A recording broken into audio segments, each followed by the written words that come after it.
আমি এই জায়গায় এসেছি কেন, যে আমি আশা করেছিলাম, আমি বাইরের মেডিসিনই খেয়েছিলাম। আর তখন আমাদের পাশে রূপা ম্যাডাম ছিল, ও বলেছিল যে আমাদের ভেস্টিজের ওষুধটা খেয়ে দেখো কটাকটা, যে খুব ভালো হবে। তো আমার নার্ভের প্রবলেম ছিল, তো ওখান থেকে নিয়ে আমি ওই কিডিন অয়েলটা আর ক্যালসিয়াম, তারপরে অ্যালোভেরা, তারপরে আর একটা ডানাডর্মা, এইসবগুলি খাচ্ছিলাম। তো দেখবেন যে প্রথমে তো দেখছিলাম যে গায়ে তো গোটা অ্যালার্জি, তো সারা শরীর ফুলে গিয়েছিল, সিমিতে শুয়ে থাকতাম।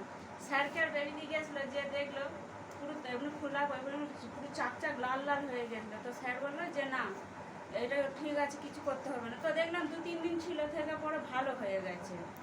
তো আমার নার্ভের প্রবলেম এতটাই বেড়ে গেছিলো, আমি এখান থেকে অনেকটা কটা খেয়ে আমি খুব ভালো ছিলাম। তো ভালো ছিলাম বলে আমি আরও কিছু জনের সাথে শেয়ার করেছিলাম যে আমি এই প্রোডাক্টটা খেয়ে ভালো আছি।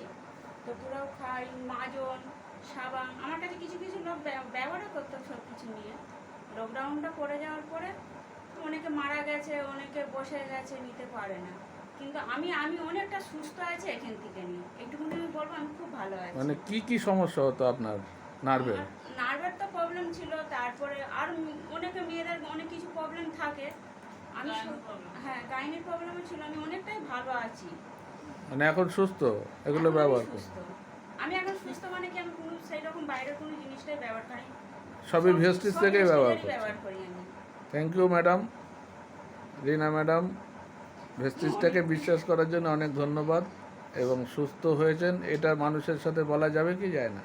হ্যাঁ, আমি তো অনেকেই আমাকে যখন বলে যে তোমাদের বয়সটা এখনো ঠিক ধরা যায়নি, কি ব্যবহার করো, এইরকম হয়েছে। তো আমি বলি যে আসবে এক জায়গায়, আমি সেখান থেকে সব কিছু ব্যবহার করে আমাদের দেশে যেমন গেলে এখনো বলে যে তোমাদের বয়স ধরা যায় না, সব কি খাও তোমরা।